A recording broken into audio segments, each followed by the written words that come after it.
السلام عليكم ورحمة الله وبركاته. السلام عليكم ورحمة الله وبركاته.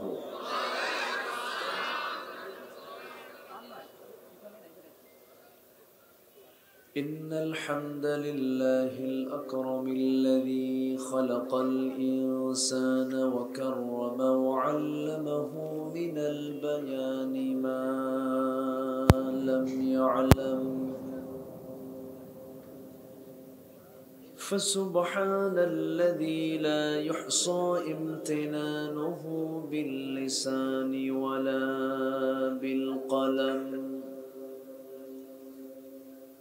نشهد أن لا إله إلا الله وحده لا شريك له، ونشهد أن سيدنا وحبيبنا ومولانا محمدا عبده ورسوله الذي أرسله بالحق بشيرا ونذيرا وداعيا إلى الله بإذنه وسراجا وقمرا منيرا. فقد قال الله تعالى في كلامه المجيد وفرقانه الحميد: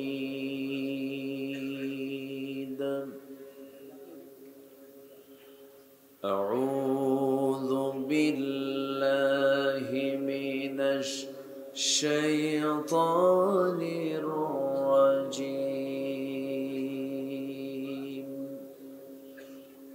بسم الله الرحمن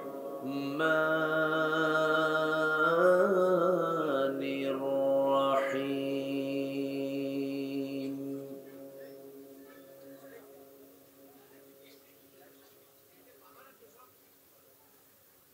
يا أيها الناس كلوا مما في الأرض حلالا طيبا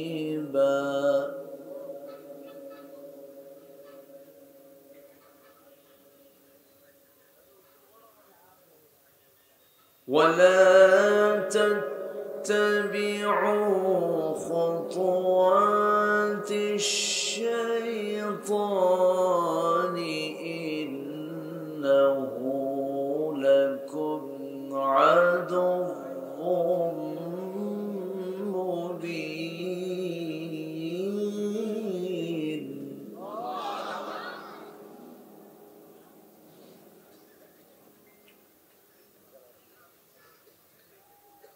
إنما يأمركم بالسوء والفحشاء وأن تقولوا على الله ما لا تعلمون.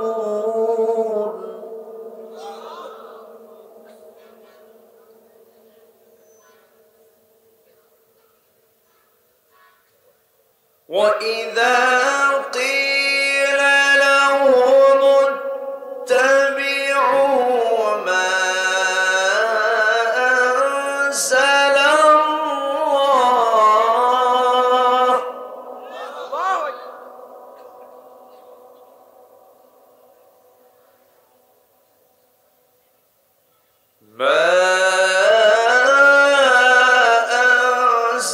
الله قالوا بل نتبع ما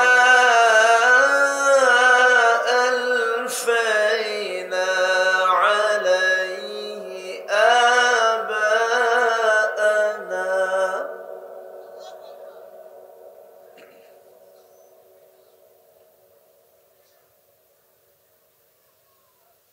أولو كان آباؤهم لا يعقلون شيئا ولا يهتدون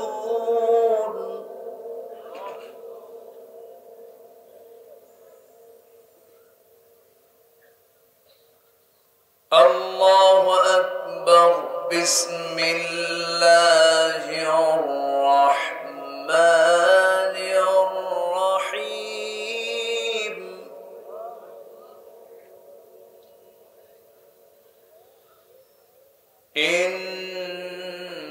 إن الله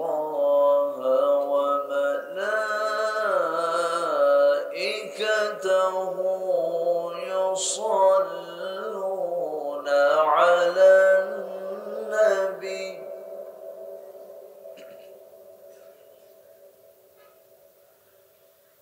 يا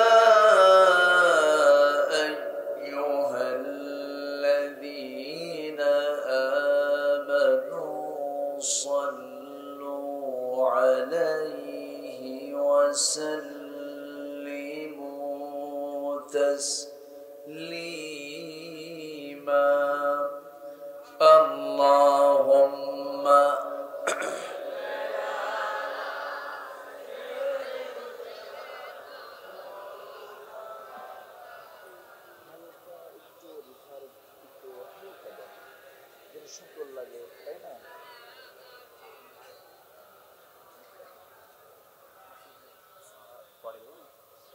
একটু মোহাব্বত দিয়ে নবীর প্রেমে মাতোয়ারা হয়ে জবান খুলে আওয়াজ দিয়ে সবাই বলুন আল্লাহুম্মা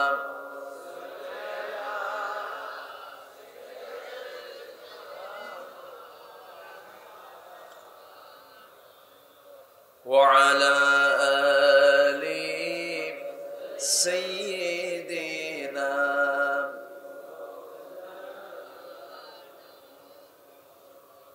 শিবে আবু তালিব সে এক কারাগার কাটলো সে ঠাই তোমার বহুদিন হলো পার শিবে আবু তালিব সে এক কারাগার কাটলো সে ঠাই তোমার বহুদিন হলো পার না খেয়ে না ঘুমে কত রাত কেঁদে কেঁদে দিন কায়েমের তরে ধৈর্য ধরে ধরে হে রাসূল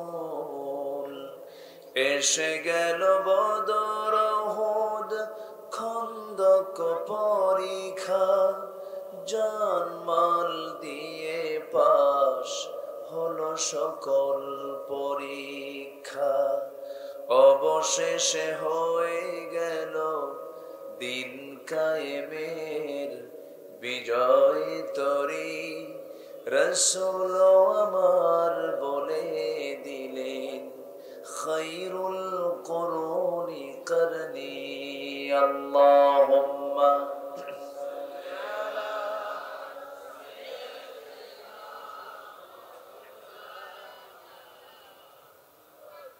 وعلى آله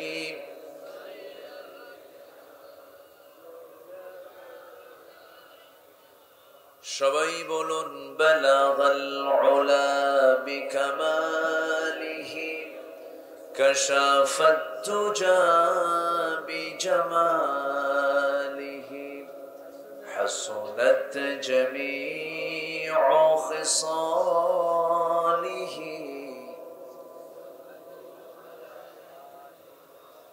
সূরতে ইউসুফ বিদারি হিকমতে লুকমান মা قاری قرآن باری یہ دل سادمان ما بكماله كشف الدجى بجماله حسنت جميع خصاله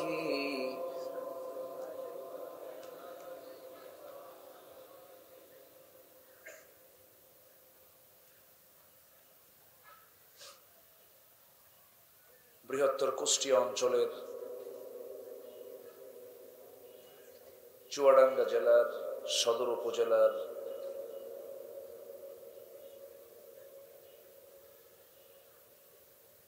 পীরগঞ্জ ঠাকুরপুর মসজিদ প্রাঙ্গণে অনুষ্ঠিত ঐতিহ্যবাহী বিরাট ইসলামী জালসা ইসালে সোয়াব হালকাই জিকির মাহফিল 2024 12ই ফাল্গুনে অনুষ্ঠিত আজকের এই মহৎ আয়োজনের সম্মানিত সুযোগ্য সভাপতি,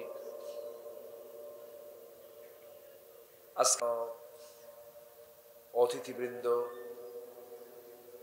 বিশেষ করে আমার পূর্বে কথা বলেছেন মুহতারাম মাওলানা আব্দুল মুকিত সাহেব,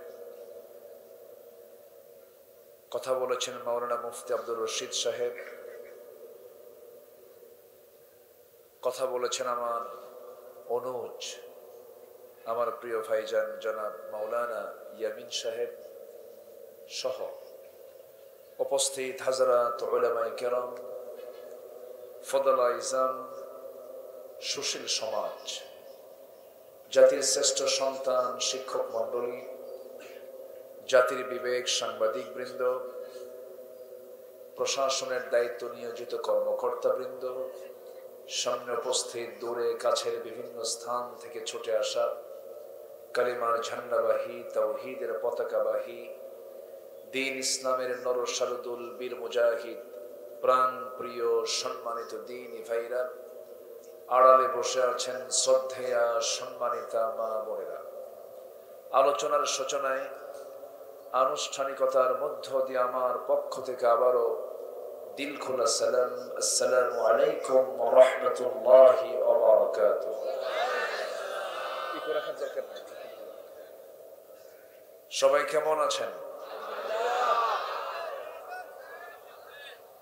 আমাকে প্রশ্ন করলেন, আল্লাহ তাআলা আমাকে তো আপনার মতোই রেখেছেন, বলছি আলহামদুলিল্লাহ। সম্মানিত হাজিরিন, আল্লাহর মেহেরবানি, আল্লাহ তাআলা আমাকে আপনাকে সুস্থতার মতো শ্রেষ্ঠ নিয়ামতকে সাথে নিয়ে সারাদিনের সকল স্ব কাজের ইতি টেনে ক্লান্ত শ্রান্ত দেহটাকে স্বস্তি দেওয়ার জন্য আমরা যখন ধীরে ধীরে বিছানার দিকে চলে যাব, ঠিক সেই মুহূর্তে আমরা বসে আছি কোরআনের টানে জান্নাতের বাগানে। যিনি আমাকে আপনাকে এমন বরকতি জায়গায় আসার বসার তৌফিক দিলেন, সেই মহান রবের শানে বলে উঠছি আলহামদুলিল্লাহ। জোরে বলি আলহামদুলিল্লাহ, চিৎকার মেরে বলছি আল্লাহুম্মা ইন্নী আসআলুকা আল হুদা ওয়াত তুকা ওয়াল আফাফা ওয়াল গিনা। সবাই বলি আল্লাহুম্মা লাকা আসলামতু ওয়া বিকা আমানতু ওয়া আলাইকা তাওয়াক্কালতু ওয়া ইলাইকা আনাবতু ওয়া বিকা খাসামতু। আমরা আল্লাহ তাআলার শুকর আদায় করে নিলাম। সম্মানিত হাজিরিন, অন্যান্য রাতের মতো এই রাতটি কিন্তু নয়। আমরা যে মুহূর্তে আজকে হাজির হয়েছি, আমরা এই দেশে এই রাতের নামকে আমরা কি রাত বলে জানি বলেন তো? সব মানে কি? সব মানে হলো রাত, আর বারাআত মানে হলো ভাগ্য। আমরা এটা আমাদের দেশে এটা প্রচলিত আছে। তবে এই রাতে হালুয়া, মিষ্টি এগুলো বানানো কি সুন্নাহ? কেউ তো কিছু বলেন না। আজকে রাতকে খাওয়ার রাত না ইবাদতের রাত? তো মায়েরা যদি এই হালুয়া রুটি বানাতে যান তাদের কি ইবাদত হবে? খাইতেই যাবে। সহসাই এটা হলো একটা ইবাদতের রাত। কিন্তু এই নামটা কেন আসছে? আমার দেশে আবহমান কাল ধরে এই দেশে আমরা সালাদকে নামাজ বলি। সালাদকে কি বলি? নামাজ বলি। আমরা সওমকে কি বলি? রোজা বলি। সওমকে রোজা বলি। এরপর এরকম করে অনেক কথা, অনেক শব্দ ফার্সি থেকে এসেছে। কারণ ইসলাম মক্কা হয়ে, ইরাক, ইরান হয়ে, পারস্য হয়ে ভারতবর্ষে ঢুকেছে। এক সময় এই দেশের রাষ্ট্রভাষা ছিল ফার্সি। যেরকম আদমশুমারি বলে না? এখন তো আদম কয় না, এখন জনশুমারি কয় মনে হয় নাকি। যাই হোক, এটা চেঞ্জ করে ফেলছে। তো এরপরে আইন, আদালত, এজলাস এরকম বহু শব্দ বাংলায় অনুপ্রবেশ আছে। যেরকম আমরা শহীদ মিনার বলি। শহীদ শব্দটাও কিন্তু কি শব্দ? আরবি শব্দ। আর মিনার শব্দটা বাংলা নয়, এটাও বিদেশি শব্দ, অন্য কোনো ভাষা থেকে এটা এসেছে। এরকম করে বহু ভাষার সংমিশ্রণে এই ভাষার সৃষ্টি হয়েছে বলা যায়। সাথে এই শব্দগুলো আমরা পেয়ে থাকি, কিন্তু এর মানে আমরা বুঝবো না যে অনেকে এটাকে উড়িয়ে দেন। এ রাতের কোনো গুরুত্ব নেই, এটা বানোয়াট কথা। মাঝখানে তো আমি আজকে খুব ঘুরপাক খাচ্ছে একটা আওয়াজ। কে যেন বলেছেন যে এই রাতকে যদি কেউ বরকতময় মনে করে এর চাইতে বেশ্যাখানায় থাকাই ভালো। মানুষ নোংরা হয়, কিন্তু মানুষের ভাষা এত নোংরা হয়, এটা কেমন কথা?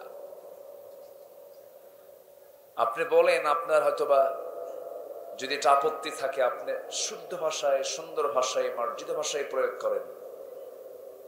যাদের মুখ থেকে এমন জাতীয় কথা বের হয় তারা তো ওই খানাটা ভালোই চিনবে মনে হয়। ওই জায়গায় যাওয়ার অভ্যাস আছে যাদের, তারাই এই জাতীয় মন্তব্য করতে পারে। যেরকম ফজরের আজান শুনলে এক কবি বলছিল না, যেন পতিতা ডাকতেছে, বেশ্যা ডাকতেছে, যেরকম নাউজুবিল্লাহ। তাহলে পতিতার ডাকটা কেমন, এটা না জানলে তার উদাহরণ দেওয়া যায় না। এজন্য আমি আমার সারা জীবন, আমি প্রায় 25-26 বছর এই মাহফিল অঙ্গনে কথা বলি। আমাদের উদ্দেশ্য হতে হবে হলো, আমরা মুসলমানদের সবচেয়ে বড় সংকট হলো আজকে মুসলমান কি এক না ভিন্ন ভিন্ন? শততা বিভক্ত জাতিতে আজকে রূপ নিয়েছে মুসলমান। নানান মত, নানান পথ, কিন্তু আল্লাহ কয়জন? আজ তো আল্লাহ কয়জন? আল্লাহর কিতাব কয়টা? আমাদের রাসূল কয়জন? মুহাম্মদুর রাসূলুল্লাহ। কেন এত বিভক্ত? কেন এত মতনৈক্য? মতনৈক্য থাকতে পারে, মত পার্থক্য থাকতে পারে, ইখতিলাফ থাকতে পারে, কিন্তু ইফতিরাক থাকা যাবে না। তো পরস্পরে কিলাকিলি, ঘুষাঘুষি, কথার বৃষ্টি না, এটা না। আমরা মহাব্বত রেখে চলবো। জোরে বলি ইনশাআল্লাহ। জাস্ট শুধু আমি রাতের ব্যাপারে একাধিক হাদিস আছে, অনেকে বলেন এটা নাই। এই রাতকে নিয়ে বাড়াবাড়িও করা যাবে না, ছাড়াছাড়িও করা যাবে না। এটা গুরুত্বপূর্ণ একটা রাত। এই রাতে আল্লাহ তাআলা 5 শ্রেণী ছাড়া সবাইকে মাফ করে দিবেন। যেরকম সুবহানাল্লাহ। কয় শ্রেণী ছাড়া? 5 শ্রেণী ছাড়া। এর মধ্যে 1 নম্বর হলো যারা মুশরিক। যারা কি? মুশরিক। আল্লাহ রাব্বুল আলামিন এই বান্দার হায়াত কি, এই উম্মতের, এই নবীর যারা উম্মত, এদের হায়াত আল্লাহ রাব্বুল আলামিন অন্য নবীর উম্মতের চাইতে কম করে দিয়েছেন। আমাদের সবার পিতা, সবার প্রথম মানুষ, এই পৃথিবীর প্রথম মানুষ যিনি পৃথিবীতে এসেছিলেন, আল্লাহ রাব্বুল আলামিন তার হায়াত দিয়েছিলেন কত বছর? 1000 বছর। 1000 বছর হায়াত তার ছিল। সেই হায়াত কমতি কমতি পৃথিবীর সেরা মানুষ, সর্বশেষ নবী, প্রথম মানুষ, প্রথম নবী, সর্বশেষ নবী যিনি মুহাম্মদুর রাসূলুল্লাহ সাল্লাল্লাহু আলাইহি সাল্লাম, তার হায়াত ছিল মাত্র 63 বছর 9 ঘন্টা। এই যে 63 বছর 9 ঘন্টা, অল্প সময় তিনি পৃথিবীতে বেঁচে ছিলেন, কিন্তু আমার নবীজি সব নবীর চাইতে তার সফলতা কম না বেশি? সকল নবী ছিলেন আঞ্চলিক নবী, আমার নবী হলেন ওয়ামা আরসালনাকা ইল্লা রাহমাতাল লিল আলামিন। জোরে বলুন আল্লাহু আকবার। সাহাবায়ে কেরাম বললেন, ইয়া রাসূলুল্লাহ, আগের নবীর উম্মতরা 1000 বছর বাঁচত, শত শত বছর তাদের হায়াত ছিল, আমাদের তো হায়াত কম, আমাদের সময় কম, টাইম কম, আমাদের জিকির আজগার কম। হে রাসূল, আমাদের কি এমন কোন আমল নাই যে আমলের মধ্য দিয়ে আমরা তাদের সমকক্ষতা অর্জন করতে পারবো? সঙ্গে সঙ্গে আল্লাহ তাআলা রাসূলকে জানিয়ে দিয়েছেন কিছু কিছু রাতের কথা, ওয়াল ফাজরি ওয়া লায়ালিন আশর। জোরে বলুন আল্লাহু আকবার। আল্লাহ 10 রাতের কসম খেয়েছেন। কয় রাতের? 10 রাতের। আমার বন্ধুগণ, তবে একটা রাতের ব্যাপারে, লাইলাতুল কদর নিয়ে গোটা পৃথিবীর সমস্ত আলেম উলামা একমত। আল্লাহ তাআলা এই কদর নামে একটা সূরা পর্যন্ত নাযিল করেছেন, ইন্না আনজালনাহু ফি লাইলাতিল কদর ওয়া মা আদরাকা মা লাইলাতুল কদর। আমি কোরআনটা নাজিল করেছি লাইলাতুল কদরে, রমজান মাসের কদরের রাত্রিতে কোরআনটা নাজিল করেছি, যে রাতকে আমি আল্লাহ খায়রুম মিন আলফি শাহর, 83 বছর 6 মাসে, 83 বছর একটানা 6 মাস ইবাদত করলে যে সওয়াব হবে, তার চাইতে বেশি সওয়াব আমি আল্লাহ এই রাতের মধ্যে বরাদ্দ করেছি। জোরে বলে সুবহানাল্লাহ। কদরের ব্যাপারে সবাই একমত, কিন্তু এই লাইলাতুম মিন নিসফি শাবান, যেটা হাদিসের পরিভাষা, এটাকে নিয়ে খুব বাড়াবাড়ি আছে কিছু। কেউ বলে এটাই একমাত্র কপালের রাত্রি, এই রাত্রে যদি কেউ ভালো খায় সারা বছর সে ভালো খাবে। এই যে একটা মানে কুসংস্কার, বাড়াবাড়ি কথা, এটাও অ্যাকসেপ্টেবল নয়, এটা গ্রহণযোগ্য নয়। আবার বলতেছেন এই রাত বলতে কোনো রাতই নাই, এটাও আরেক বাড়াবাড়ি, এটা আরেক কি বাড়াবাড়ি। আমার নবীজি আম্মা জান আয়েশা সিদ্দিকা কর্তৃক, সিদ্দিক রাদিয়াল্লাহু আনহা হতে বর্ণিত, তিনি বলেছেন, আমি নবীর সঙ্গে ঘরে ছিলাম, হঠাৎ করে রাসূলকে দেখলাম না, রাসূল নাই না। তিনি ঘর থেকে বের হয়ে গেছেন, গিয়ে দেখি আমার নবীজি মাকবারার সামনে দাঁড়িয়ে আছেন। এমন সময় আম্মা জান আয়েশা বললেন, ইয়া রাসূলুল্লাহ, আপনি এই জায়গায় কেন? সেই সময় রাসূল বললেন, আয়েশা তুমি কি জানো এই রাত্রে বান্দা যা চাবে তাই কবুল করবেন। এই বান্দা বিশেষ করে এই রাত্রিতে বিশেষ করে বান্দা বান্দিকে আল্লাহ তাআলা স্পেশালি মাফ করে দিবেন। যেরকম সুবহানাল্লাহ। একাধিক হাদিস বর্ণিত আছে এই রাতের ব্যাপারে, কিন্তু হাদিসের পরিভাষা হলো লাইলাতুম মিন নিসফি শাবান, শাবানের 14 তারিখ দিবাগত রাত্রিকে লাইলাতুম মিন নিসফি শাবান, যাকে আমরা এই দেশের প্রচলিত ভাষায় আমরা কি বলি? শবে বরাত বলি। যেরকম সালাতকে আমরা নামাজ বলি, তারপরে সমকে আমরা কি বলি? রোজা বলি। এ কি বললে কি গুনাহ হবে? একদম ঈমান হারা হয়ে যাবে।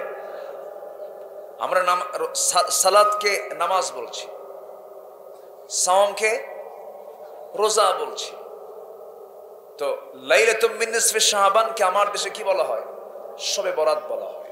হ্যাঁ, লাইলাতুল মিন নিসফি শাবান বললে ভালো, কিন্তু শবে বরাত এটা বললে ঈমান চলে যাবে, এটা বলাই যাবে না, এত বাড়াবাড়ি কেন? এই সমস্ত বিষয়ে ফতোয়াবাজি কেন? সুদ হারাম বলতে পারেন না? ঠিক কি না? সুদের কথা বলেন, বেশ্যাবৃত্তির লাইসেন্স দিচ্ছে, এগুলোর বিরুদ্ধে কথা বলেন।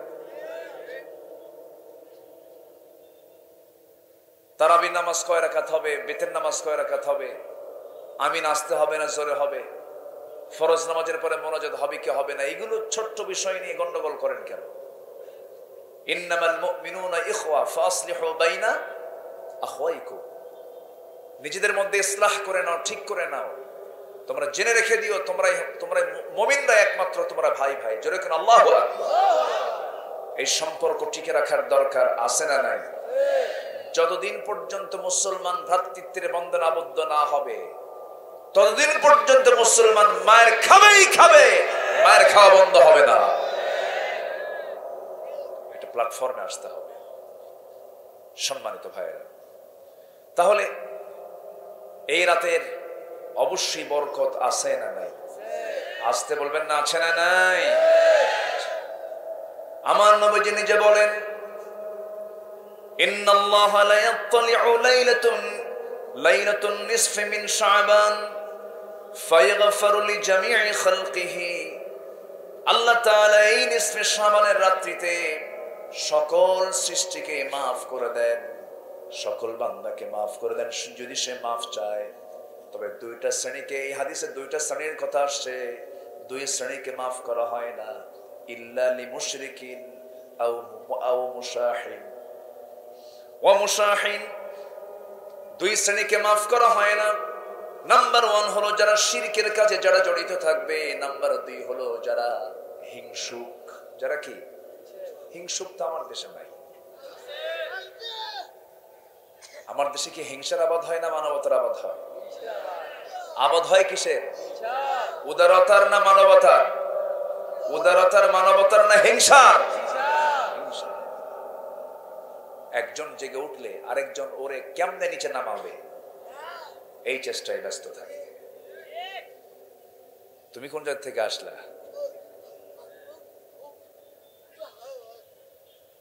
অসুস্থ না? আচ্ছা আচ্ছা, ঠিক আছে, তুমি একটু, হ্যাঁ আপনি একটু চুপ থাকেন, আমি কথা বলি। হ্যাঁ, এটা আপনি চুপ থাকে না, জি আপনি কথা না বলে না, আপনি চুপ থাকেন, জি ঠিক আছে। সামনে একজন অসুস্থ আছে তো। সম্মানিত ভাইয়েরা, তাহলে এই রাতে সবাইকে মাফ করা হবে। মাফ করা হবে না কাকে? মুশরিক। মুশরিক কি মুসলমানদের মধ্যে নাই? নাম মুসলমান, কিন্তু ওর মধ্যে শিরকের কাজ আছে, এমন মুশরিক মার্কা মুসলমান আছে না নাই? আবার মুসলিম আবার মুশরিক হয়, মুশরিক আবার মুসলিম হয়, এটা কেমন কথা? মুশরিক মুসলিম হবে না, মুসলিম মুশরিক হবে না, যে কোনো একটা সাইডে থাকার কথা ছিল। কিন্তু আমার দেশে শিরিক করা কিছু বান্দা আছে না নাই? বলে আসতে বলবেন না, আছে না নাই? মুশরিককে আল্লাহ রাব্বুল আলামিন মাফ করবেন না, হিংসুককে আল্লাহ রাব্বুল আলামিন মাফ করবেন না। এরপর আল্লাহ রাব্বুল আলামিন আল্লাহর নাফরমানিমূলক কোন কাজ করলে পর আল্লাহ রাব্বুল আলামিন তাকে মাফ করবেন না। এরপরে ওই সমস্ত বান্দাকে আল্লাহ রাব্বুল আলামিন মাফ করবেন না যারা সোজা গিয়া কোন ব্যক্তিকে সেজদা দেয়। আছে না নাই? মানুষ মানুষকে সেজদা দিয়ে ফেলে, মানুষ মানুষের কাছে আত্মসমর্পণ করে, কিন্তু এই মস্তক একমাত্র সমর্পণ করব আমরা কার কাছে?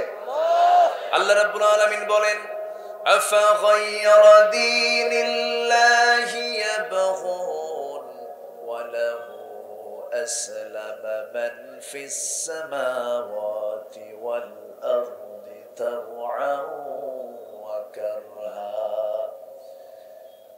এই পৃথিবীতে মানুষ কেমন করে বাহায়ের মতো জীবন বিধান ইসলামী ইসলামকে ছেড়ে দিয়ে অন্য কোন দিনের দিকে দৌড়ায়, কেমন করে দৌড়ায়। অথচ আসমান জমিনে যত সৃষ্টি আছে সমস্ত সৃষ্টিগুলো সব আত্মসমর্পণ করে কার কাছে? আসতে বলবেন না, কার কাছে? আমরা তো পাখির ভাষা বুঝি না, আমরা তো জীব জন্তুর ভাষা বুঝি না, আমরা তো পিঁপড়ার ভাষা বুঝি না, আমরা তো বড় বড় প্রাণীর ভাষাগুলো বুঝি না। এই পৃথিবীতে মানুষ ছাড়া যত প্রাণীকুল আছে সমস্ত প্রাণীকুলের মুখে মুখে কার জিকির? আসতে হবে না, কার জিকির? লা তাফকাহুনা তাসবিহাহুম, তোমরা তাদের তাসবিহটা বোঝো না, তাদের জিকিরটা তোমরা বোঝো না। সব প্রাণী আল্লাহর জিকির করে। একজন পয়গম্বর সকল প্রাণীর ভাষা বুঝতেন, সকল প্রাণীর সমস্ত কথাগুলো তিনি শুনতে পেতেন। সেই পয়গম্বরটার নাম কি বলেন তো সবাই? এত সুন্দর করে বলেন, বাড়ি কি আশেপাশে নাকি? বাড়ি কি আশেপাশে? কিন্তু আমাকে খুব কাছে টেনে দিয়েছে। কোন কিতাব বলেন তো? কোন কিতাব? এই নবীকে কত কাছে, কত পরিচিত বানিয়ে দিয়েছে। সুলাইমান আলাইহিস সালাম নিজেও নবী ছিলেন, বাপও নবী ছিলেন, নিজেও রাজা ছিলেন, বাপটাও রাজা ছিলেন। এই সুলাইমানকে আল্লাহ রাব্বুল আলামিন এত জ্ঞান দিয়েছিলেন, এত মেধা দিয়েছিলেন, তিনি শুধু মানুষের ভাষাই বুঝতেন না, প্রাণীর ভাষাও তিনি বুঝতেন। তার সৈন্যবাহিনী নিয়ে কোন একদিন তিনি একটা পাহাড়ি অঞ্চল দিয়ে যখন যাচ্ছিলেন, পাহাড়ের পাদদেশে, উপত্যকায়, সেই পাদদেশে সুলাইমান আলাইহিস সালাম যখন তার সৈন্য সামন্ত নিয়ে যখন রওনা দিলেন, সেই সময় তিনি তার কানে একটা আওয়াজ শুনতে পেলেন। ওই সময় ওই জায়গায় একটা পিঁপড়ার দল ছিল। সেই পিঁপড়ার দলের যে দলপতি সমস্ত জনগণকে লক্ষ্য করে বলছে, ও পিঁপড়ার সমস্ত দলেরা শোনো, আমি তোমাদেরকে অর্ডার দিচ্ছি, উদখুলু মাসাকিনাকুম, ঘরের মধ্যে ঢুকে যাও, তাড়াহুড়ো করে ঘরের মধ্যে ঢুকো, কারণ সুলাইমান তার বাহিনী নিয়ে এই দিক দিয়ে যখন রওনা দিয়ে চলে আসবে, তাদের পদপিষ্ট হয়ে তোমরা মারা যাবে। পিঁপড়া কত ছোট প্রাণী, তার আওয়াজটাও কত ছোট, কিন্তু এই আওয়াজটা চলে গেছে সুলাইমানের কানে। সুবহানাল্লাহ। কত বড় যোগ্যতা আল্লাহ তাআলা এই নবীকে দিয়েছিলেন। পিঁপড়া যে হাঁটে, এই আওয়াজকে আমরা শুনি, আর পিঁপড়া কথা কয়, সে আওয়াজ তিনি শুনেছেন।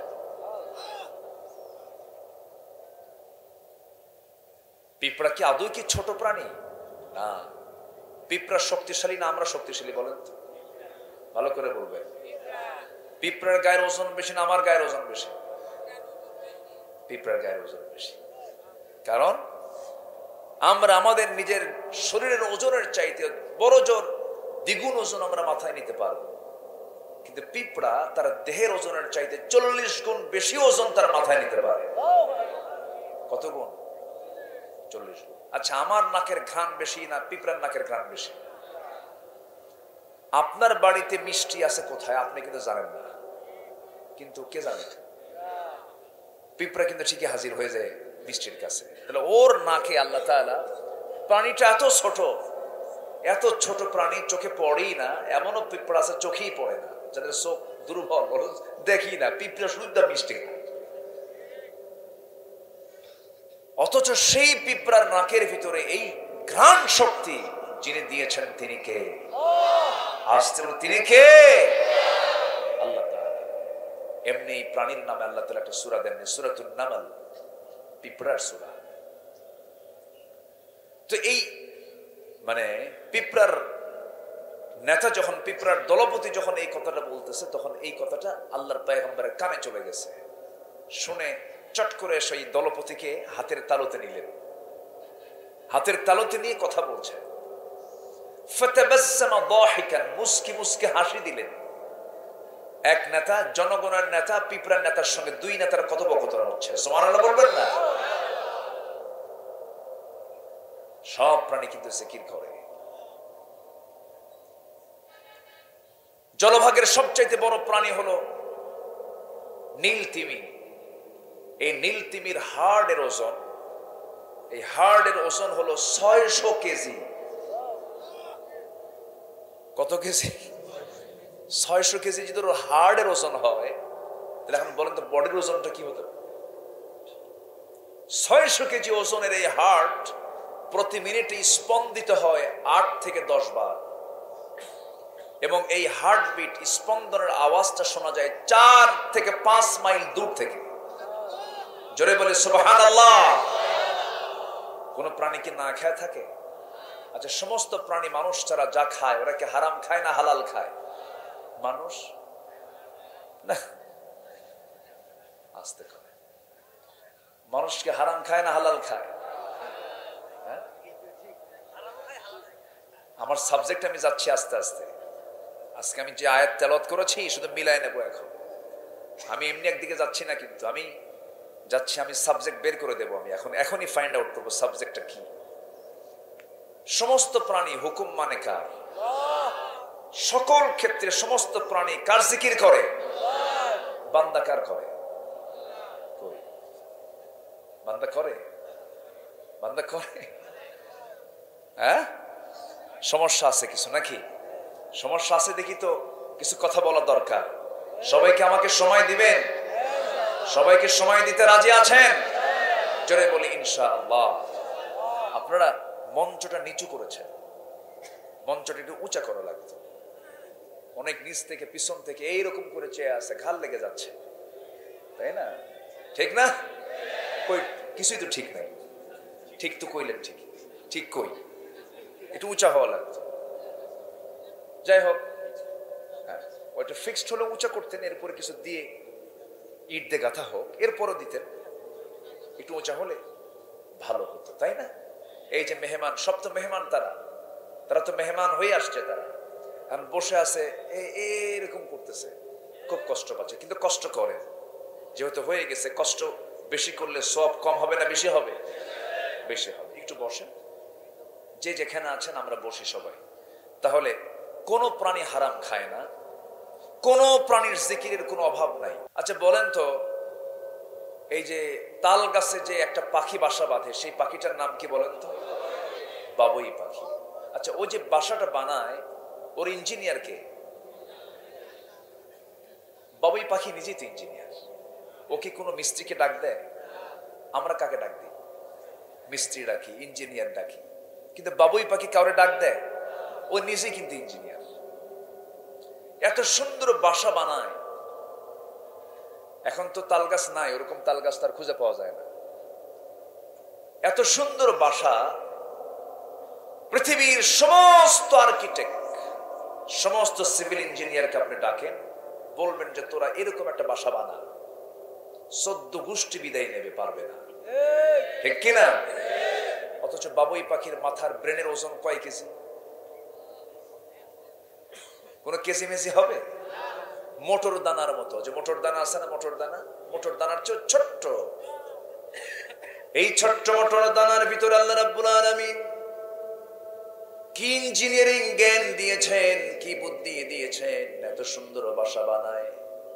সিডর হলো, আইলা হলো, খুলনার কয়রা উড়ে গেল, ফণি হলো, নার্গিস হলো, হারিকেন হলো, বুলবুল হলো, সব ঘর বাড়ি সব শেষ হয়ে গেল, কিন্তু তাল গাছও ঠিক থেকে গেল, বাবুই পাখির বাসাও ঠিক থেকে গেল, উপরালনা ঠিক থেকে গেল।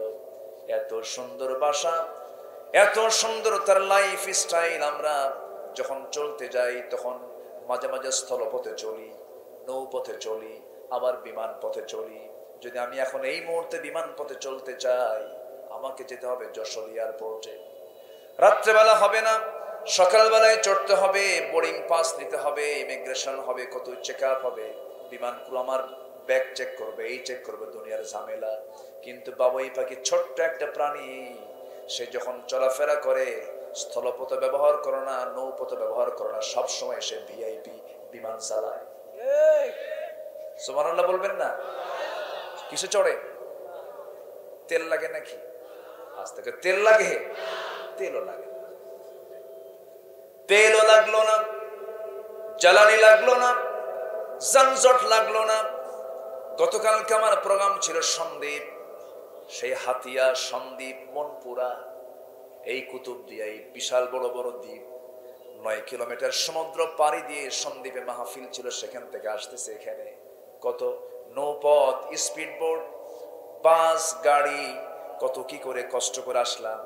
কিন্তু বাবুই পাখি ছোট্ট একটা প্রাণী, আল্লাহ তাআলা কি নিয়ামত, কি লাইফ স্টাইল, কি উন্নত জীবন তাকে দিয়েছেন। যখন তার খাবারের প্রয়োজন হয় সকালবেলা তার বাসা থেকে যখন বের হবে, আল্লাহ তাআলা তার মাথার মধ্যে একটা সুন্দর মেশিন দিয়ে দিয়েছেন। সেই মেশিনটাই স্টার্ট করলে পরে পাখা বের হয়ে যায়, সে উঠতে থাকে। সুবহানাল্লাহ। এই শীতের ভিতরে এই যশোর এলাকায়, খুলনা এলাকায়, এমনকি চুয়াডাঙ্গার বহু নদীতে বহু জায়গায় অতিথি পাখি চলে আসে। এই অতিথি পাখিগুলো সাইপ্রাস থেকে আসে, নিউজিল্যান্ড থেকে আসে। এই নিউজিল্যান্ড 1000 মাইল দূর, এত দূর থেকে যে পাখিগুলো এখানে আসে, তাদের কোনো পাসপোর্ট আছে নাকি? আছে, পাসপোর্ট আছে? তাদের কোনো ভিসাও লাগে না, পাসপোর্টও লাগে না, কিচ্ছু লাগে না। ওই দেশে যখন -10 ডিগ্রি সেলসিয়াস, -20, -15, একদম প্রচন্ড শীতের ভিতরে তাদের জীবন চলে যাবে, মরে যাবে। এই জন্য আল্লাহ রাব্বুল আলামিন বলেন, ও আমার সৃষ্টিকুল, এই জায়গায় তোদের জীবন কুলাবে না, তোরা এখন এই মুহূর্তে চলে যা খুলনা জেলার কয়রার আশেপাশে, ওখানে 3 মাস থেকে এরপর আবার ফিরে আয়। সুবহানাল্লাহ বলবেন না? তিনি কে? নিউজিল্যান্ড কোথায় আর সাইপ্রাস কোথায়? সেই সাইপ্রাসের, নিউজিল্যান্ডের সেই পাখিগুলো আল্লাহ তাআলা হুকুম করলেন, যা বাংলাদেশের খুলনায় যায় 3 মাস থেকে খাওয়া দাওয়া কইরা আবার তুই আবার তোর দেশে চলে আয়। কে চালান, কে চালান, কে চালান, কে চালান? আল্লাহ চালান। আমার বন্ধুগণ, একটু মনোযোগ দিয়ে কতগুলো শুনবেন। ওই পাখিটা, বাবুই পাখি, ছোট্ট বাসা থেকে বের হলো, কোনো টেনশন নাই খাদ্য নিয়া। বাবুই পাখির খাদ্য গুদাম কোথায় কোথায় পাওয়া যায়? খাদ্য গুদাম আছে? মানুষ ছাড়া কোনো প্রাণীর খাদ্য গুদাম আছে? মানুষ ছাড়া কোনো প্রাণীর খাদ্য গুদাম নাই, কোনো মজুতকরণ নাই। আমার বন্ধুগণ, কিন্তু মানুষ খাদ্য গুদাম নিজে রাখার পরেও এই পৃথিবীতে সবচেয়ে বেশি খাদ্য সংকটে ভোগে অন্য প্রাণী না মানুষ? কি মানুষের খাদ্য সংকট আছে না নাই? এই দোষ কার? অনেকে চিন্তা আছে আল্লাহর। আল্লাহর দোষ? দোষ কার? আমাদের, আমাদের দোষ। খাদ্যের কোনো সংকট নেই, একটু দূরে থাকতে হবে। ওই যে লোকগুলো দেখতে পাচ্ছেন, একটু একটু পিছনে আসতে হবে, ঠিক আছে না? এই যে একটু, মানে আপনি ঠেললে ওনারা আবার ব্যাকে দিয়ে পড়ে যায়। একটু পিছনে আসতে হবে, রাগ করা যাবে। জি, আমি কি আলোচনা চালাবো? আলোচনা চালাবো, জোরে বলে ইনশাআল্লাহ। ভিতরে ছোট্ট বাচ্চা কি নিয়ে ঢুকছে? ওগুলো কাম সারছে, এরা আবার এই ব্যবসায় নামছে এখানে। আব্বু বসো, মনোযোগিতা নষ্ট হয়ে যায়। হ্যাঁ বসো, থাক, আল্লাহ তোমাদের পরে বরকত দিয়ে দেবে ইনশাআল্লাহ। একটু বসো। কোরআন শোনার আদব আছে। কোরআন শুনতে আসলে এটাকে মনে করতে হবে ইবাদত। এটাকে কি মনে করতে হবে? যদি কেউ নামাজের মধ্যে কেউ যদি খায়, বাদাম খায়, এটা কি হয় বলেন তো?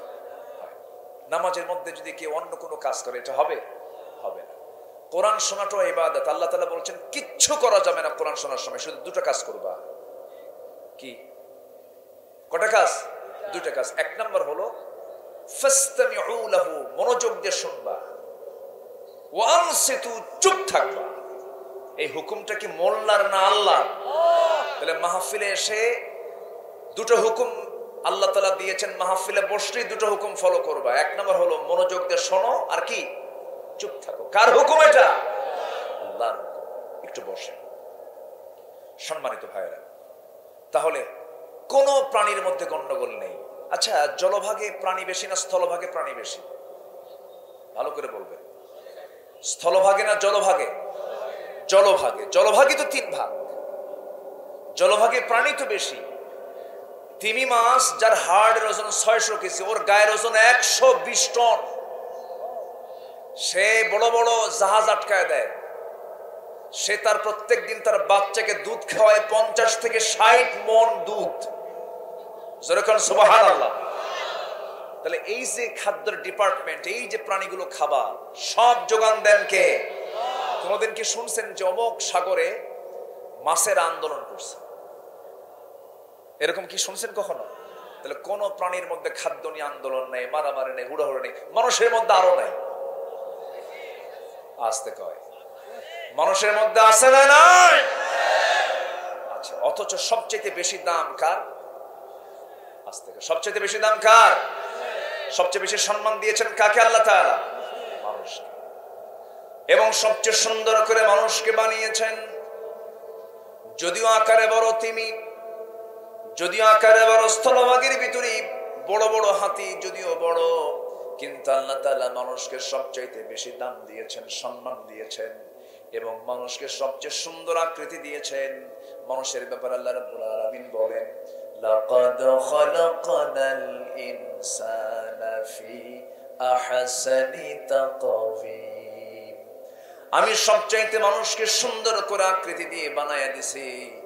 কিন্তু এই মানুষ যখন আল্লাহর শুকরিয়া আদায় করে না, তখন আল্লাহ নিজেই গালি দিচ্ছেন, উলাইকা কাল আনআম।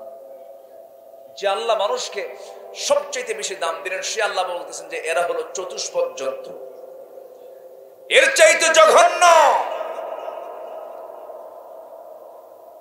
চতুষ্পদ জন্তু আল্লাহ তাআলা বলবেন না কেন? তার চেয়ে জঘন্য বলবেন না কেন? আল্লাহ তাআলা নারী পুরুষ সৃষ্টি করেছেন, তোমরা একে অপরের প্রতি তোমরা আকর্ষিত হবে, তোমরা স্বামী স্ত্রী পরিচয় বহন করে চলবে। এখন এটা বাদ। এখন কি বলতেছে জানেন? ট্রান্সজেন্ডার। কি বলতেছে? বলতেছে হলো সমকামিতা, হোমোসেক্স। পুরুষ পুরুষকে বিয়ে করবে, নারী নারীকে বিয়ে করবে। আমেরিকা ইউরোপের বহু দেশে এই সমকামিতাকে, হোমোসেক্সকে, সেম সেক্সকে তারা রাষ্ট্রীয় আকারে, তারা সংসদ আইন আকারে পাশ করেও নিয়েছে। পার্শ্ববর্তী দেশ, বিশ্বের সবচাইতে বড় গণতান্ত্রিক রাষ্ট্র ভারতেও তারা চেষ্টা চালিয়ে যাচ্ছে। তারই অংশ হিসাবে আমার দেশেও কিছু বদমাইশরা তারা এটাকে প্রমোট করার চেষ্টা করছে। অর্থাৎ এই সমকামিতা, এটাকে বাড়াতে পারলেই ইসলাম এই এলাকা থেকে তারা নির্মূল করতে পারবে। এটা একটা তাদের ইস্যু।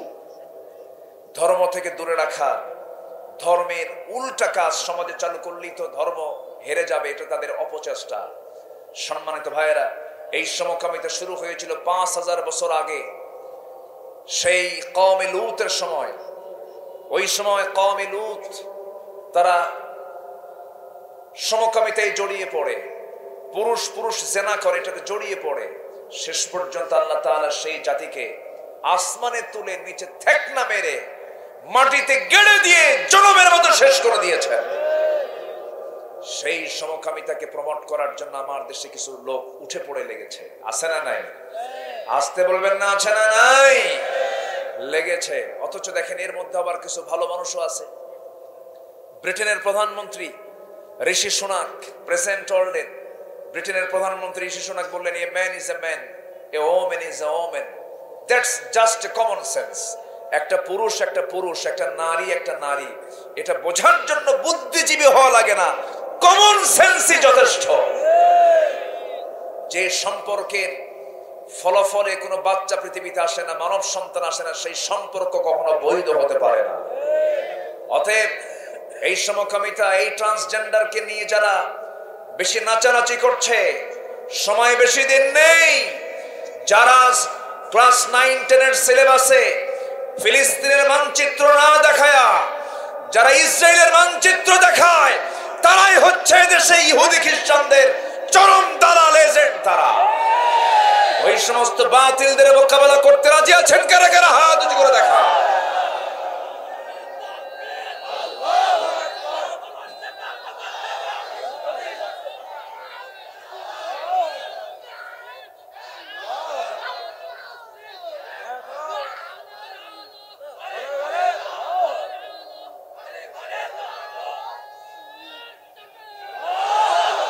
আল্লাহ কবুল করুন, জোরে বলে আমিন। বসো, কাম সারছে। ও তো অস্থির না, গায়ে শক্তি নাই, কিন্তু ইমানের শক্তি আছে। ও প্রত্যেকটা কথাই রিসিভ করছে। এক অন্ধ সাহাবী নবীর কাছে এসে বলে, হুজুর সবাই তো শহীদ হয়, আমার একটু দিবেন না যেতে? সুবহানাল্লাহ বলবেন না। রাসূল বলেন, তোমার তো চোখই নাই, আমি কেমনে পারমিশন দেবো বলো? না, যাবো না, দেবো না, যাও। রাসূল তার জীবদ্দশায় অন্ধ সাহাবীকে পারমিশন দেননি। খলিফা আবু বকর সিদ্দিকের আমলে তিনি তার কাছে গিয়ে বলেন, ভাই আমার একটু যুদ্ধের পারমিশন দিবেন না? কেন না, রাসূল যেটা দেননি আমি আপনাকে দিতে পারবো না, যান। দ্বিতীয় খলিফার আমলে কাদেসিয়ার যুদ্ধ, কিসের যুদ্ধ? কাদেসিয়ার যুদ্ধের সময় এই অন্ধ সাহাবী এসে খলিফা ওমরের সামনে দাঁড়িয়ে হাউমাউ করে কান্দে, হাউমাউ করে কাঁদতেছে আর বলতেছে, আমিরুল মুমিনিন, আমার কত বন্ধুরা জান্নাতের শরাব খাচ্ছে, জান্নাতের নিয়ামত ভোগ করছে, আমার এখনো জান্নাতে যাওয়াই হলো না। বদরে যেতে পারলাম না, উহুদে যেতে পারলাম না, খন্দকে যেতে পারলাম না, হুনাইনে যেতে পারলাম না। ভাই ওমর, আজকে তুমি আমাকে ফেরত দিও না, আমি কাদেসিয়ার যুদ্ধে যে আমি শহীদ হতে চাই। সুবহানাল্লাহ বলবেন না? কি নাই, কি নাই বলেন? আর আমাদের চোখ নাই? এই অন্ধ সাহাবী কি বলছে? এই অন্ধ সাহাবী বলতেছেন, ভাই ওমর আমাকে পারমিশন দিয়ে দেন। সঙ্গে সঙ্গে খলিফা ওমর বললেন, ভাই আমি তোমাকে যে পারমিশনটা দেব, তোমার তো চোখই নেই, যুদ্ধ করবা কেমনে, কাকে তুমি মোকাবেলা করবা? সঙ্গে সঙ্গে তিনি বলছেন, ভাই আমি জানি আপনি আমাকে কেমন প্রশ্ন করবেন, তার আমি উত্তর রেডি করে আজকে আসছি। সেই উত্তরটা হলো, আমি জানি আপনি আমাকে এমন প্রশ্ন করবেন, জবাবটা হলো, সময় তো যুদ্ধের ময়দানে গিয়ে যুদ্ধ করে না, কেউ যোদ্ধাদের সেবা করে, কেউ তাবু পাহারা দেয়, কেউ খাবার প্রস্তুত করে, কেউ পানি সরবরাহ করে, আবার কেউ বা কালিমার ঝান্ডাটা সামনে নিয়ে দাঁড়ায় থাকে, নিশান হয়ে দাঁড়ায় থাকে। বাকি সবাই যুদ্ধ করে, কিন্তু কালিমার ঝান্ডা নিয়ে একজন এক জায়গায় দাঁড়িয়ে থাকে। সেই দায়িত্ব দয়া করে আপনি কাউকে না দিয়া, ভাই ওমর আমাকে যুদ্ধের পারমিশন দিয়ে দিবেন, আর কালিমার ঝান্ডা ধরার দায়িত্ব আমি আব্দুল্লাহ ইবনে উম্মে মাকতুমকে দিয়ে দিবেন। এই কথা শোনার সঙ্গে সঙ্গে সাইয়েদনা ওমর ফারুক আর মানা করতে পারলেন না। তিনি কাঁদতে কাঁদতে বলছেন, ভাই আব্দুল্লাহ ইবনে উম্মে মাকতুম, তোমার এই প্রস্তাবকে আমি আর অমান্য করতে পারলাম না, যাও তোমার পারমিশন দিয়ে দিলাম। কি নাই, কি নাই, পারমিশন দিয়ে দিলেন, যুদ্ধে শামিল হলেন। সবার আগে তিনি কালিমার সেই ঝান্ডাটা হাতের মধ্যে নিয়ে তিনি সামনে সবার আগে তিনি দাঁড়ায় আছেন। তো যখন তিনি দাঁড়ায় আছেন, তিনি বলছেন, শোনো, আমি সবার আগে কালিমার ঝান্ডাটা আমি নিয়ে দাঁড়ায় থাকবো, আমার চোখ নাই, আমি কাউকে দেখবো না, আমার শত্রুকে আমি চিনতে পারবো না, কিন্তু শত্রু তো আমাকে চিনতে পারবে। আমি এক জায়গায় দাঁড়িয়ে থাকবো চোখ না থাকার কারণে, সেই জন্য শত্রু যখন তীর মারা আমার দিকে লক্ষ্য করে যখন তীর মারবে, সেই তীর মারার লক্ষ্য ভ্রষ্ট হবে না। সোজা তীর যখন আমাকে লক্ষ্য করে যখন বুক বরাবর মেরে দেবে, পিঠ দিয়ে তীর বের হয়ে যাবে, বুকের রক্তগুলো ঝরে দিয়া শহীদ হয়ে সোজা আল্লাহর জান্নাতে চলে যাব। জোরে বলি সুবহানাল্লাহ। সম্মানিত ভাইয়েরা, আল্লাহর পথে সংগ্রাম করার জন্য গায়ের শক্তি লাগে না, চোখও লাগে না, বয়সও লাগে না। বদর যুদ্ধের মাঝ মুআস্তার বড় প্রমাণ, ঠিক কিনা? এর জন্য কোনো বয়স লাগে না, কোনো ফিটনেস লাগে না। এটার জন্য দরকার হলো গায়ের শক্তি না ইমানের শক্তি, গায়ের শক্তি না ইমানের শক্তি, ইমানের শক্তি। ছোট্ট তুমি বসো, হ্যাঁ তুমি কিছু বলো না, তুমি আওয়াজ করলে এলোমেলো হয়ে যায়, হ্যাঁ তুমি থাকো, হ্যাঁ আল্লাহ তুমি তাকে সুস্থ করে দাও। জোরে বলে আমিন, জোরে বলে আমিন। আমার দিকে একটু তাকান তো। এখন কোন প্রাণীর মধ্যে গন্ডগোল নেই, মানুষের মধ্যে গন্ডগোল কেন? এর মূল কারণ হলো মানুষ হালাল পথে চলে বেশি না হারাম পথে চলে বেশি? হারাম পথে বেশি চলে না হালাল পথে বেশি চলে? হারাম। কিন্তু আল্লাহ তাআলা বান্দার জন্য যে খাবারগুলো দিয়েছেন ম্যাক্সিমাম কিন্তু হালাল খাবারই বেশি। হারাম খাবার কি বেশি? হারাম খাবারের তালিকা কিন্তু খুব কম, হালাল খাবারের তালিকায় বেশি। কিন্তু বান্দা ওই ছুটে ছুটে ওই হারামের দিকে যায়। আল্লাহ দুধ দিলেন, দুধ খা, দুধ পান কর। সেই দুধ বিক্রি হয় হলো না, সেই দুধ বিক্রি হয় হলো হাটে ঘাটে মাঠে। আর যে মদ আল্লাহ তাআলা হারাম করলেন সেই মদ বিক্রি হয় হলো এসি রুমের ভিতরে। ঠিক আছে? আল্লাহ বলেন তুই মদ খাইস না, সেই মদ বিক্রি হয় কোথায়? এসি রুমে।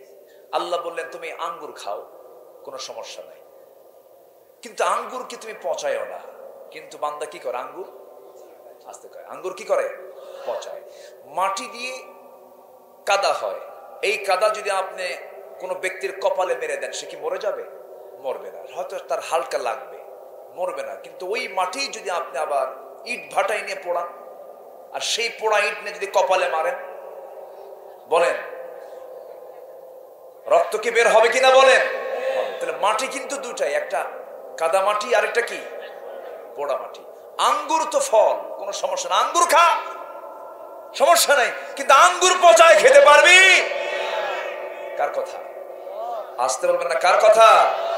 কিন্তু বান্দা করে কি? পচায় নিয়ে খালি খায়, খায়া শীত হয়ে পড়ে থাকে। মদ খেলে কি তাল না মাতাল? আসতে পারে তাল না মাতাল? এক মদরও মদ খাইছে, রাত 3টার দিকে মদ খায় বাড়িতে ফিরছে। তো বউ তো বোঝে স্বামী আমার কেমন। এই জন্য রাসূল বলতেন মাঝে মাঝে, সাহাবীরা পৃথিবীর কারো কাছে সার্টিফিকেট নেওয়ার দরকার নেই, আগে বউয়ের কাছ থেকে সার্টিফিকেট নিবা। যে স্বামী তার বউয়ের কাছে ভালো, সেই বান্দা আল্লাহর কাছে ভালো। যে স্ত্রী তার স্বামীর কাছে ভালো, সেই বান্দি আল্লাহর কাছে ভালো। কারণ বুজুর্গি মানুষের কাছে দেখানো যায়, হুজুরগিরি মানুষের কাছে দেখানো যায়, মানুষের কাছে চেয়ারম্যান সাজা যায়, কিন্তু বউয়ের কাছে চেয়ারম্যান সাজা খুব কঠিন। তুমি কত নাম্বার চেয়ারম্যান আমার জানা আছে? বসো, কথা বলছেন না? এই জন্য নিজ স্ত্রীর কাছে, নিজ লোকের কাছে আমরা ভালো হব। জোরে বলি ইনশাআল্লাহ। রাত 3টার দিকে মদ খায়া দরজায় এসে ডাকতেছে, বউ তো টের পাইছে যে 3টার দিকে আসা মানে ও খাইছে কিছু, ও তো কিছু খাইছে। এখন দরজা খুলতে ভয় পাচ্ছে, কারণ খাইলে তো মাথা ঠিক থাকে না, থাপ্পড় মারবে। দরজা খুলে কেমনে?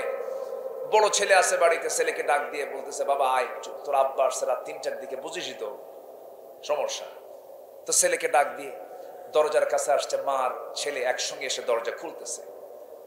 দরজা খোলা মাত্রই স্বামীর দিকে ছায়া বউ দেখে যে একদম লাল টকটকা চোখ, মানে চোখের মানে চোখ মনে হয় বের হয়ে আসবে, মানে ডাবল খাইছে। তো এই মদ খায়া দরজার সামনে যখন দাঁড়াইছে, বউয়ের দিকে সালাম আর দেবে কখন? সালাম দিছে ঠিকই, কিন্তু তার আগে কইছে আম্মা আসসালামু আলাইকুম। বলে হেড অফিস তো ঠিক নাই। এখন বউ কয়, হাই রে আমার পোড়া কপাল রে, তোমার কি একটু হুঁশ হলো না? তোমার সামনে একটা যুবক ছেলে দাঁড়ানো, তার সামনে তুমি আমারে মা বলে ডাক দাও। ছেলের দিকে তাকায় বলে, দুলা ভাই আসসালামু আলাইকুম। এখন বিষয়টা হলো, ওর তো দোষ না, খাইছে কি? কি খাইছে বলে? যে মদ্যপায়ী, যে নেশা করে, তার কাছে নিজের মেয়েও নিরাপদ না। আসতে কোন কেন? যে মদ্যপায়ী, তার সামনে তার নিজের মাও নিরাপদ নয়। সেই মদ আজকে জেলায় জেলায় বিক্রি হয়, দোকানে দোকানে বিক্রি হয়। আর আমরা মুসলমান তসবি টিপি। কি টিপি আমরা? তসবি টিপি। গোটা পৃথিবীতে মদ বিক্রির পরিমাণ বছরে $1600 বিলিয়ন। পতিতাবৃত্তির কাজ হয় বছরে, বার্ষিক বিজনেস হয় $400 বিলিয়ন। মদ কিংবা জুয়ার কারবার হয় $300 billion. Computer games, free fire, PUBG, আকাম কুকাম, এই যুবকরা বোঝো না তোমরা? এই ফ্রি ফায়ার, পাবজি, এগুলোর পিছনে বিজনেস হয় হলো প্রায় $60 থেকে $70 বিলিয়ন। এই যে মাদক, এই যে জুয়া, এই যে ক্যাসিনো, এই যে পতিতাবৃত্তি, এই যে অবৈধ চোরাকারবারি, এগুলোর পিছনে বছরে বার্ষিক প্রায় ব্যবসা বাণিজ্য চলে গোটা পৃথিবী জুড়ে প্রায় $2685 বিলিয়ন। এই আকাম কুকামের সঙ্গে যারা জড়িত আমার দেশেও আছে না নাই? এরা কি কখনো চাবে দেশে কোরআন আসুক? এরা কি কখনো চাবে যে ইসলাম আসুক? তাহলে এরা যদি না চায়, আমরা কি চাই না ইসলাম আসুক? আমরা সবাই চাই কিনা বলেন? আমরা যদি চাই, ওরা কি চায় না, তাহলে ওরা চায় না, আমরা কি চাই? কি লাগার সম্ভাবনা আছে না নাই? আসতে কয় লাগার সম্ভাবনা আছে না নাই? ওই বাতিলদের মোকাবেলা করার দরকার আছে না নাই? রাজি আছেন কারা কারা? হাত উঁচু করে দেখা।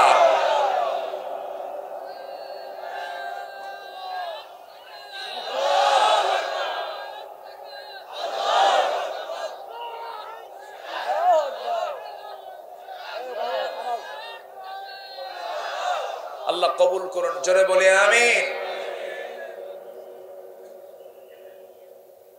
সম্মানিত ভাইয়েরা, সম্মানিত বন্ধুগণ, মদ খাওয়া কি? আরো জোরে। আজকে আমার সাবজেক্টটা কিন্তু অনেকের পছন্দ হবে না, রাগ করতেছেন নাকি? না আমি সাবজেক্ট চেঞ্জ করব? না বলেন, আপনারা বলেন, সাবজেক্ট কি ঠিক রাখবো? আপনি বললেও তো আমি শুনবো না, কথা বলছেন না? আপনি বললো আমি শুনবো না। আমার দেশে এমন হুজুরা আছে একদম জান্নাতে পাঠায় দেয়, আছে না নাই? হ্যাঁ। তো মদের ফ্যাক্টরি তো চুয়াডাঙ্গায় নাই, আলহামদুলিল্লাহ, বেশি করে তো এই তো। আমি কি সাবজেক্ট এমনি ধরেছি বাবু? যে বসেন, রোগ আছে যেখানে ট্রিটমেন্ট করতে হবে সেখানে। একটু আমার দিকে তাকান। আমার বন্ধুগণ, আমার দেশে এমন হুজুরও আছে, সিনেমা হল উদ্বোধন হবে, হুজুরকে ডাক দেবে, হুজুর আপনি একটু দোয়া করে দেন। দোয়া করে আল্লাহ সিনেমা হলের কাস্টমার বাড়ায় দেন।